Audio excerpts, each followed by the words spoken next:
Yes, Brazil does know how to throw a party. The closing ceremonies of the 31st Summer Games had the entire planet dancing to a samba beat after a fortnight that included plenty of tales of great sporting performances and sportsmanship.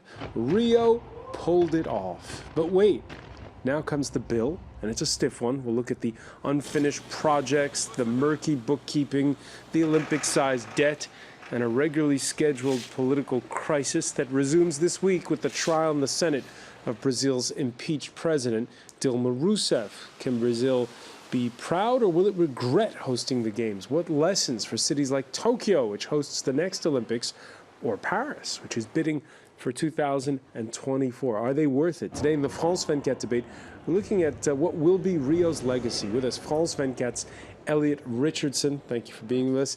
Thanks as well to Ligia Marocosta, who teaches at FGP Sao Paulo University. Good to be here. Welcome back. Thank you. And from Oxford University, Bent Flyvbjerg, co-author of the Oxford Olympic Study 2016, Cost and Cost Overrun at the Games. Thanks for joining the France 24 debate. Pleasure. The France 24 debate, where you can join the conversation, and you have on Facebook and Twitter, our hashtag F24debate. Now, the outset of after the closing, just before the closing ceremonies, it was a short power outage at the Maracana Stadium before the closing ceremonies. Many saw that as prescient, but the story that I want to start with you, Elliot Richardson, is what your defining moment of the Games were. We saw the big name stars like Michael Phelps winning that record haul of gold medals, Usain Bolt in athletics. What will be the defining moment of these Games for you? I think if you're talking about established stars, Francois, I think Usain Bolt, Mo Farah, example, have proved themselves before, and they proved themselves again to become really fantastic and, well, world-class Olympians. But I think if you're on about emerging stars, I think it's always great to see new talent coming through. You've got the US gymnast Simone Biles, who won 4 gold medals and a bronze at the age of 19 years of age. You've got Adam Peaty, the British swimmer in the pool, who took Britain's first gold medal in these Games. He's a real emerging star. He smashed the world record in the breaststroke. And but for me, Wade van Niekerk, the South African, the 400-meter final, he didn't just beat the world record, which was held by 17 years by the American great Michael Johnson. He absolutely obliterated it, 43.03, if my memory's correct, his winning time. And he beat the defending champion, Karani James, and also a former champion, LaShawn Merritt. And I don't think many people were talking about Van Niekerk really before this race. I think he was widely expected to finish in 3rd in that one, but he smashed the world record. One of the great things about the Olympics is we get a chance to see all those sports we don't usually get to see, everything from taekwondo and judo to fencing and track cycling and this sort of thing. There were new sports. It was a mixed bag, wasn't it, having golf and rugby sevens? Oh, it certainly was. I'm a big rugby fan myself, so I was delighted for that to be included in the Games. I mean, Fiji winning it was absolutely perfect. They were the best team throughout. Golf took a barrage of criticism before the Games because of the amount of top names that are actually, well, that dropped out of the tournament. And but I think Justin Rose showed real Olympic enthusiasm in that one. He was a big advocate of golf, and I think that largely passed off very well. And I think you're right, Francois. I think it's wonderful to give sports that don't quite come into the limelight very much their moment in the spotlight, like your taekwondos, your judos, table tennis even, badminton, the list goes on. Bent, let me ask you, because you're an economist, and it really seems as though money matters when it comes to the Olympics. If we're just talking about sporting results, that UK lottery money seems to have paid off, with the British finishing ahead of China in the medals table. Yeah, that is a pretty amazing result, and I think it shows that it pays off to invest in your athletes. And Great Britain decided to do this very deliberately before London 2012, and they've kept it up, and it's really paying off now, and it did too during London 2012. What was your moment of the Games? Well, that was yesterday when Denmark got gold in handball, of course. Ah, you had to mention it. But I really enjoyed the road bike racing on the first couple of days, both the men's and the women's. I actually thought they were better than the whole of Tour de France this year. All right, so the road bikes. How about you, Ligia Maracosta? What was your moment of the games? As all Brazilians, first of all, the gold medal for soccer and for volleyball. I think these are, the best for Brazilians. It was the first time that Brazil gets an Olympic golden medal for soccer, so it was very important for our country. And second, we play again with Germany. I suppose that everybody remembers the World Cup, the 7-1 against Germany, so it was very complicated, and I think that it was good for all Brazilians. Did these games go as well, better, not as? Did they live up to your expectations? I think that, yes, they did. They did. Regarding even the athletes in Brazil, I think that we got more medals than we used to have. And regarding also the expectation, I think that everybody was quite concerned with the games in Brazil, the Olympic Games, especially because Brazil is passing through a very delicate economic moment and political moment, as you have already mentioned. All right, we're going to mention more on that in a moment. Just a few of the sporting flops, and one that sort of seemed to suck the air out of the news cycle was this U.S. swimmer, Ryan Lochte. He was with a group of three other guys. They'd come from a party at the French Village. They were drunk, and they broke a door in a gas station, claimed they were held up at gunpoint. Now we're finding out that Speedo has dropped its endorsement of Lochte. What's your takeaway from this story? Well, at first, I think we were all suckered into this story by the Americans to begin with. And, Rio, unfortunately, does have a high crime rate. And I think, was it of a huge surprise when we first heard the outcome. But as the story started to unravel and we realised, hang on, no, there's no corruption here from the officials at all. This is clearly a quartet led by Lochte, I must add, that had deliberately tried to fool everybody, really. And, I'm sure he regrets his actions, but it is a bit of a stain on the Games. We can't shy away from that. And it is a shame that Lochte is a 12-time Olympic medalist, and we expect a lot better. He's a role model for all Brazilians out there as well who perhaps look up to Lochte, a big star coming to their Games. And I think he's let everybody down. Ligia Maracosta, last Friday, the New York Post had as its headline, "The Ugly American," with a picture of Lochte. What do Brazilians make of this? Oh, I think that Brazil was quite, sad with what has happened, because actually in the beginning the international press has touched a very delicate problem of Brazil. One, corruption, that we are facing a lot of, corruption scandals, so corruption inside the police, in view of the fact that the people, according to the deposition, people were dressed as police officer. And second, but not least, the problem that Brazil faces huge internal violence. So it will be, the result of that. And when you found out that, it was not true, it was just, a joke, or, you just want to hide something that you have done that you did not want to be published, and use a problem that the country has, the internal or the domestic violence, it's really not nice to see from an athlete. All right. This is, I think, that what Brazilians have felt. All right, so that was a low point. We can also mention what some are considering a big act of bravery. The silver medalist in the marathon on Sunday, nobody quite understood why he was making this gesture at the finish line. Feyisa Lilela, it was in support of the Oromo people who have there's been a big crackdown since mass protests began back in Ethiopia last November.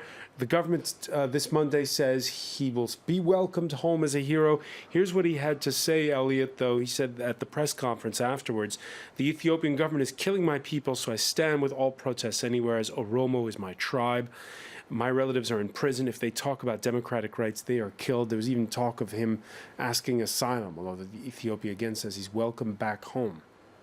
It was, again, it was a a message of defiance, really. And I think this is what the Olympics are all about. I think you have people who work their hardest to get to the position where you are in a position to win medals and represent your country. And I think that you have to respect athletes' opinions. Really, I was all for him coming out and saying that, because I think he wears his heart on his sleeve. He's come home with a silver medal, and I think he will be a hero to many Ethiopians. And I'm sure that Ethiopians from across the world will have supported his message. And of course, one final moment a lot of viewers have remembered, including we had reactions from viewers on the France 24 Debate Facebook page, and that was what happened in the 5,000 meters when the U.S. competitor forewent the chance at a medal to help the runner who had fallen from, or is it the other way around? The one from New Zealand who had. Yeah. It was the American lady did a cruciate knee ligament, and I think this is what the Olympics is all about. I think this is a defining moment. You saw as well, not just that, you saw the North Korean and the South Korean in a photo together, and I thought that was iconic as well. And I think it is a Games which brings people together. There isn't a sporting event like the Olympics in that 206 nations, plus the refugee team, can come together and be as one. And I think that was the epitome of what the Games is all about. I thought that was absolutely marvellous to see, actually forfeiting the chance of gaining a medal. Ben Fladberg, we talk about those uplifting moments and those moments of bravery. So now, when you take a breath, do you say to yourself, it was worth it or not for Rio to host the Games? Well, it's not up for me to decide whether it's worth it for Rio. That's up to Rio and Brazil to decide, I think. One of the things we find in our studies is that a lot of the hype that is said about the Olympics, especially when you're in the bid process, saying that we're going to make money off hosting the Games and so on, just doesn't hold up. If you decide to put on the Olympics to make money on the Olympics, you're doing the wrong thing, is our conclusion. But if you're deciding to host the Olympics because you want a boost to public morale, if you want a great party, there is no other sporting event like we just heard on the planet. And for me, that's the most impressive thing watching the Olympics over the past 2 weeks. It's all the energy, the commitment, the zeal that you see with the athletes, the joy, the sadness, the heartbreak, and so on. It's very human in that sense, and it shows a lot of the best sides of humanity really comes out in the Olympics. That is what are the positives, and if you want to support that, if you want to celebrate that, it makes sense to put on the Olympics. If you want to make money, it doesn't. Want to make money, it doesn't, but what you're describing there, and you're touching at the heart of the problem here, is how do you quantify what is good publicity in this case for Rio and for Brazil? Well, there's been lots of studies of individual Olympics where you really try to look at everything you can find on the benefit side, and then you try to quantify, like, if we have a better image now, does it mean that more people come to visit? Do we have more tourists? Do we have more people staying overnight in hotels and so on? Is that the case during the Olympics? Is it the case 1 year after? Is it the case 2 years after? And so on. So this has been studied pretty well. And the conclusions are in general that no city, except maybe Los Angeles in 1984, actually made a profit on the Olympics.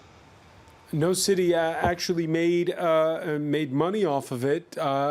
In the case of Rio, what's it looking like? We've seen the stories about how the infrastructure was not completed in some instances. We don't know where some of the money has gone for the Games, which ran way over budget.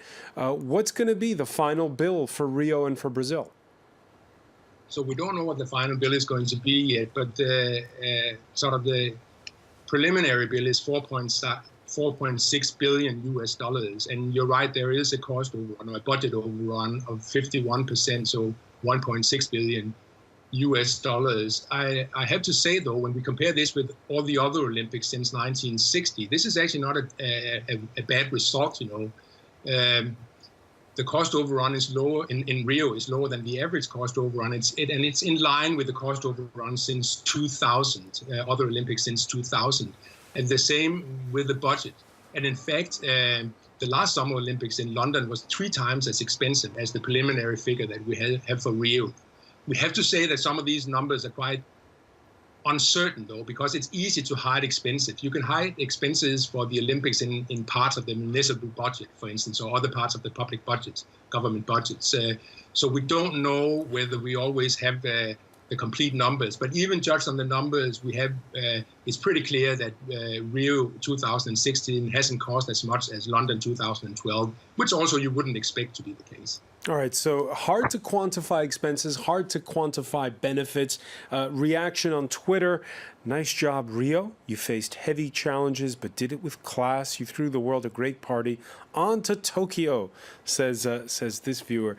Vijay, let me ask you, though, about Rio. A lot of people are angry at the mayor. They're saying there's a lot of money unaccounted for. Especially some of the public transportation projects are not finished, and they wonder if they'll ever be.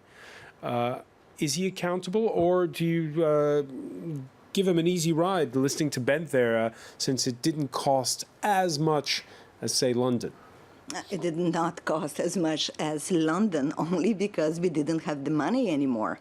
And many corruption and engineering companies have been caught, and the CEOs are in jail or facing time. So maybe that's the reason why we did not use all the money. In any case, I think that from a Rio perspective, it was good for the city. The city, even for Brazilians, it is considered as very violent. And during the Olympics, it was shown that it's possible, actually, to control the violence in Rio de Janeiro.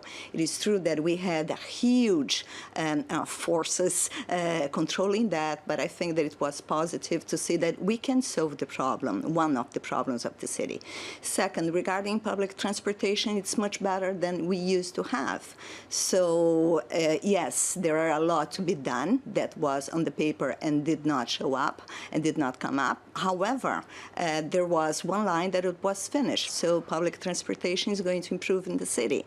And compared to what Brazil has spent on the World Cup, what we are going to pay, because not only the city of Rio de Janeiro that is going to pay, it's all Brazilians that are going to pay, as we are a federation, but a very special federation. I think that, you know, it's really worth what the world was capable to see in Rio de Janeiro. Worth it because it showcases Brazil. It showcases Brazil, it showcases how beautiful Rio de Janeiro is, and show that, you know, we can change the city. And especially the worst problem that we face, one of the worst problems that we face in Brazil, which is domestic violence, it can be controlled. All right, when we come back, we're going to pick up on those points and look at the challenges that faces Brazil, where the party is now over. We'll tell you why. You're watching the France 24 debate.